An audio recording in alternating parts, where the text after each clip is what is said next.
All right, let's see if we can make this the last part. We've got 7 images to look at, so it may run a little bit long, but bear with me. We've got some really nice images here, and the good news for timing is there's not a whole lot to do to some of them.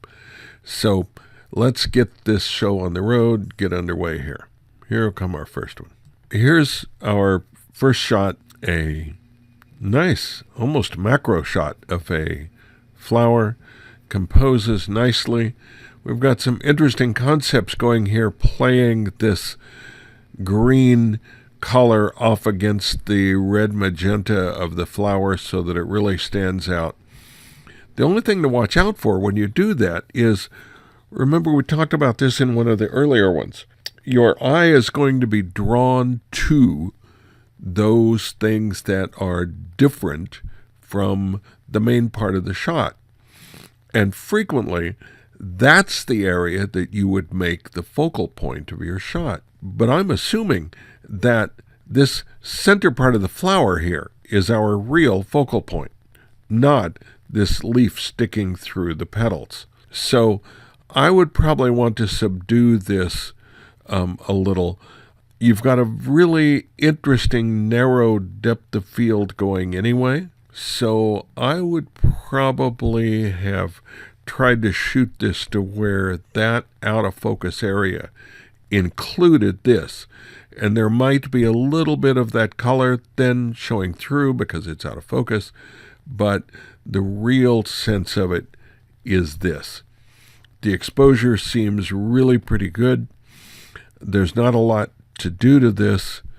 I don't think a simple crop will solve this, but I'm going to find out just to check it, just to see.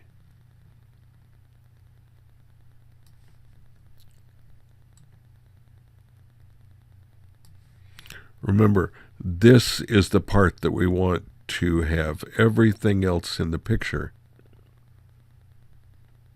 support or enhance.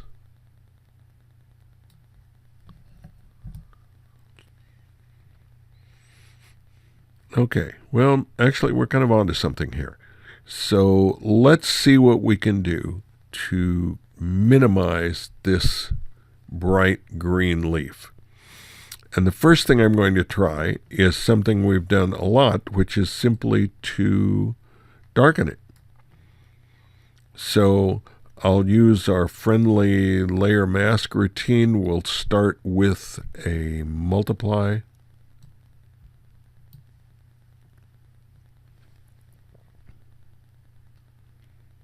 Pick up an inverted mask, which will be hold down the Alt key, click on the layer mask. And now with a white brush,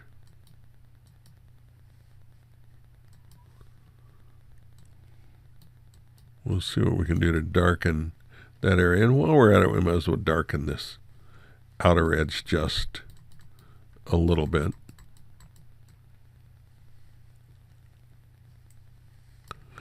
And let's see what would happen if we double up on that by taking this layer. Okay, that might work a little. It's starting to take it down. Now if we soften it, we may be in business. So I'll flatten this, make a duplicate layer, and I want to work on the background layer. I want to see it and work on it and leave this copy alone for the moment. Now I want to go into filter, blur, and what I really want to look at first is the lens blur to see if I can make it look more like the out of focus part that we've already got. Here I've got settings that will help me kind of simulate the effect of a lens bouquet. I can set the iris, the number of blades. I can set all this stuff. So I'm going to say okay. Now, my top copy, again, is nice and sharp. Let's do a layer mask and erase through to that background copy. I need a black brush now. And let's sneak up on this a little. So I don't want this any more than like 20%.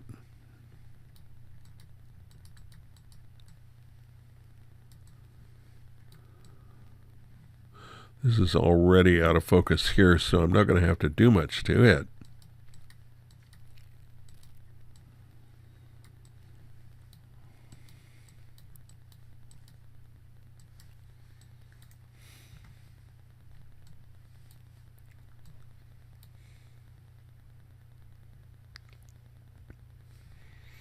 That may be enough.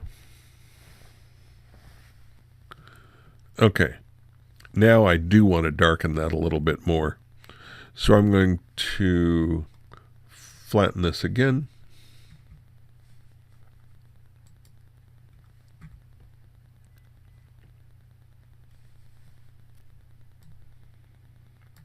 Make a duplicate layer. Multiply it. Oh yeah. Now we're getting somewhere with that. We'll do an inverted mask. A white brush.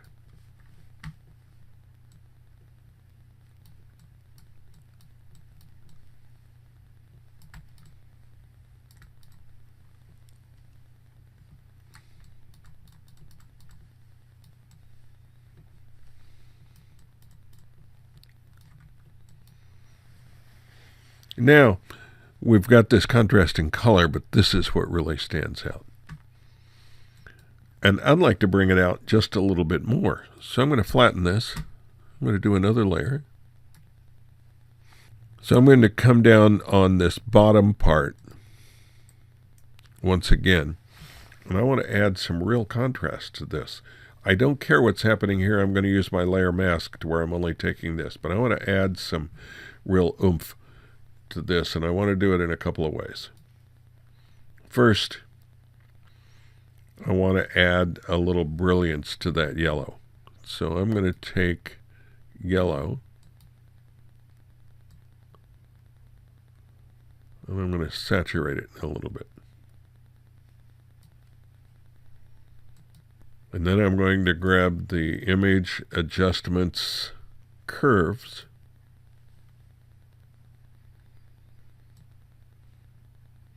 and I'm going to bring that up and bring the shadows back down. And that should add some contrast to it. Okay, we'll come back to this top layer, make a layer mask of it. Remember, our changes are on this bottom layer. So if I use a black brush, set this to about 30-40%.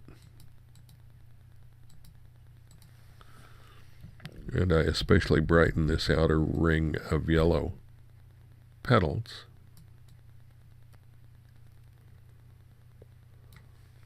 Now I can make that all really stand out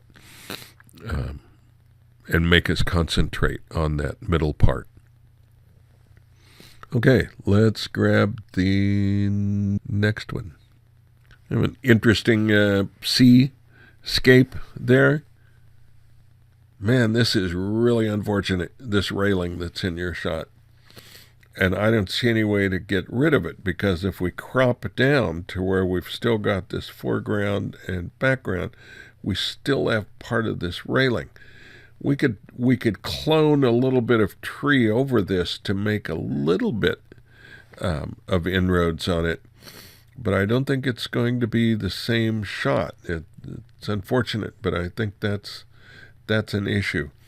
This is when you need to have someone there with you that can hang onto your belt as you lean over this and get yourself farther away from this railing for the shot. What I would do is brighten this up just a little. So let's go into image adjustments. Let's look and see what we have. Boy, you're right on the edge with this. I'm going to bring our midtones out a little bit and maybe drop the shadows a bit.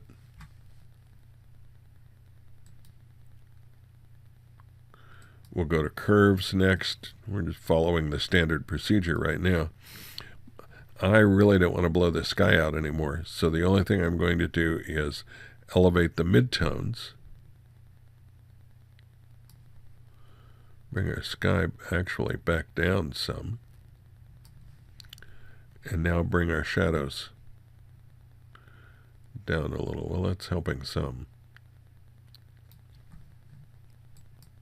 Part of our problem is the day is so overcast. What I want to know is there any detail up in here to mess with? If there isn't, there's no point in trying for it. And the quickest, easiest way to do is to go into image adjustments. Let's try exposure. And we're just going to bring it way down. And there's nothing there. There's no real detail there. So there's really no point in doing anything with that. So it's close. It's a nice shot of the coast. This part is really interesting, but this railing is just killing you in this shot. And this little tree is a problem. Really look all around the edges of your shot to see what you can do with them. Okay, let's see what we have here. Well, this is a really interesting shot. A very fascinating point of view, looking down on the ground, looking through the bike tire at this little housing development, the grass. This is almost the kind of opening framed shot you would expect out of in a movie, where you don't know who's on the bike. What is this doing? Is this someone casing the place? Is this someone that's about to bring a present or news, good or bad, to the inhabitants in here? It's a shot that's full of potential in terms of the storyline. The only thing I would want to do, but it would have been restaging the shot a little bit, is to have come back, moved everything back this way just a little bit so you could shoot forward and get rid of the strut on your on the bike. And then, because this line is really not helping you, all of this is kind of interesting to look through. But we wouldn't want to lose this house, so we can't just crop it. We wouldn't want to lose this whole sense of the curve. That's well done. That really belongs there. So again, cropping it's not our solution. Normally, and I'm sure some of you were expecting me to look at this and go, but the horizon's crooked. Yes, it is.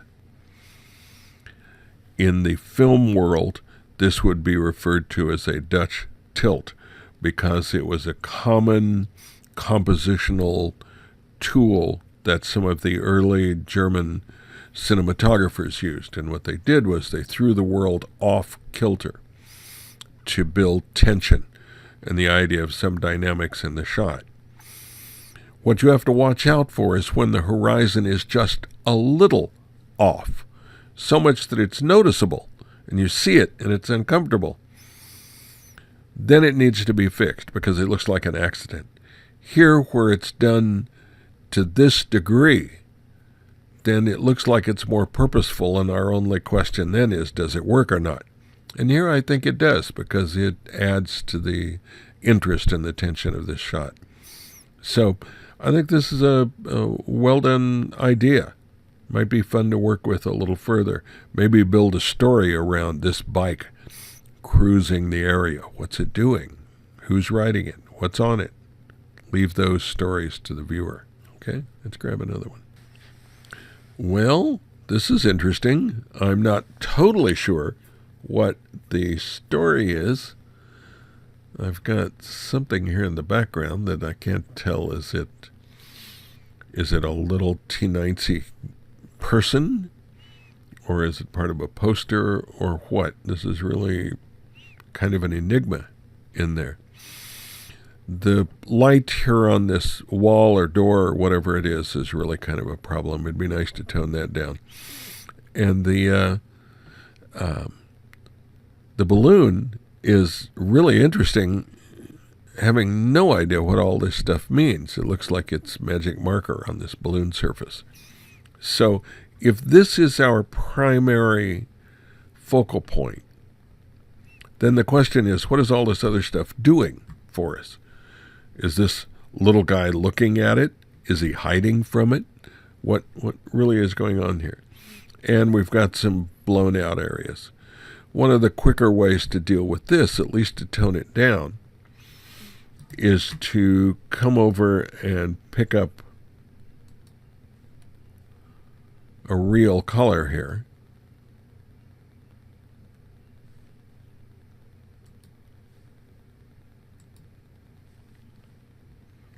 Tell our brush to darken. Set the opacity down. Let's make the brush bigger. And because the color we picked is darker than the surrounding area, we can tone that down. The problem is that made it really flat. So let's go back to here and let's just pull in some of this and leave a little bit of that highlight so that it doesn't look quite so flat. And now we can look and see, should we bring this down a little bit? In order to bring this area down, let's go to Image, Adjustments, Exposure, and this is going to let us see, is there detail in there that we could work with? No, it just turns it dark and flat. So we'll cancel it and we'll leave it. We need to bring this down a little bit. I'm going to try very quickly the multiply version. See if that will do it. It builds the contrast, but what it does not do is add detail into this couch. So this isn't really an acceptable way to go either. Although the rest of the picture might look actually a little bit better if we take about half of that. So it's an interesting enigmatic shot, but it's so enigmatic that we're not really sure what's going on. You really need to decide what is the central part of your story. And if it's the balloon, then concentrate on that. Fill up this space with it. Make it bigger in the space so that it maybe fills this whole area in here, and see what you've got. It's an interesting concept. Good start. But we need to do something with it. Another big circular subject matter in this chrome ball somewhere. It's fascinating. But again, is this your focal point? If so, then move in on it. Get a wider lens and move into where this is occupying more of your space. This, I think, is as much a lens issue as anything. We might be able to bring this down to where we're concentrating more on it. And that we've got a little bit less distraction.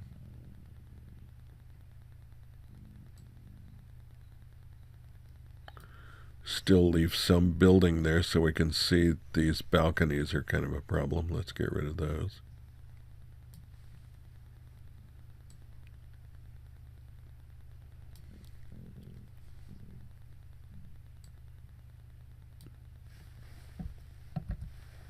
So now we've got a slightly more dynamic composition by off-centering that ball.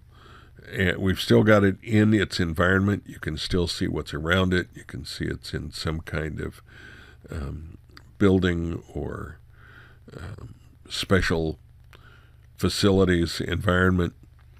But the environment itself isn't quite so distracting, and we can concentrate more on this really kind of fascinating shape, and what it's doing is it reflects the world around it. This might be a candidate to vignette. Again, the easiest way to find out is to try it. See what happens.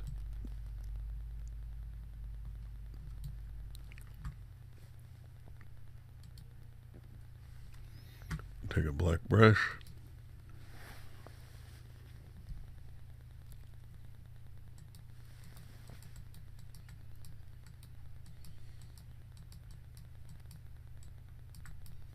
Well, that makes it a little richer, gives it a little more sense of depth. It's still subtle, but sometimes that can really add a sense of dimension to your shot. Okay, let's go to this one.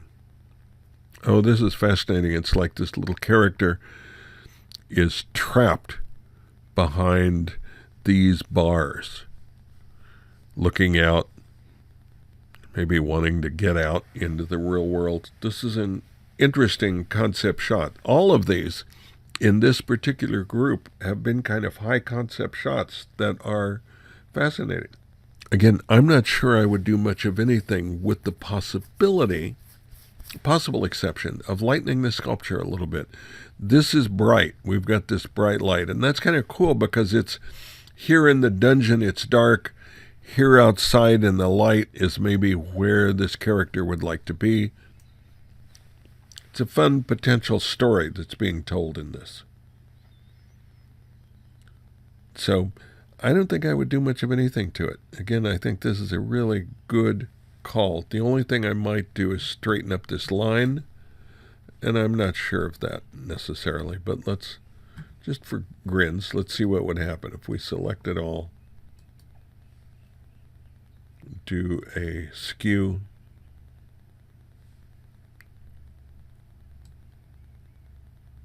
And pull those lines a little straighter.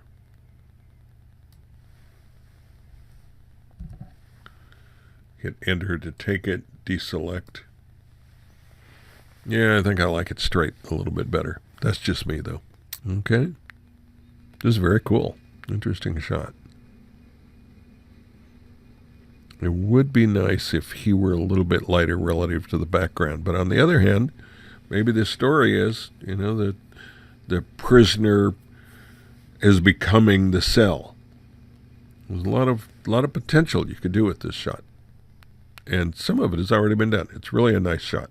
Oh, this one I've always liked. This is a fascinating, quiet, calm shot of the little shorebird. I do think I would zoom in a little bit on it. There's a lot of background. The shot is here. This is where your photograph is. You need some of this shore. You need the reflection in the sand. You need some of all of this, but you don't need all of it. So let's see if we can make it a little more about the bird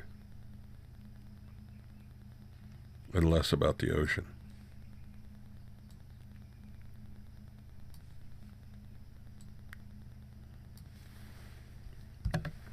So that gives us more of a sense of what this shot is all about. But this is very nice. This would make a beautiful card.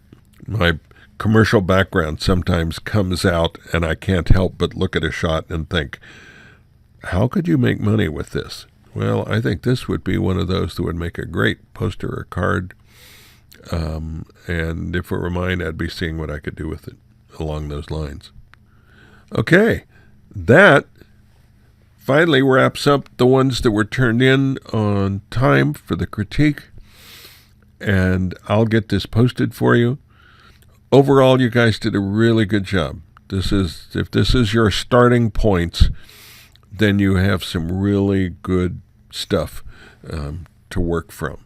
I'm pleased with this. So you all take care, and we'll see you with the next assignment.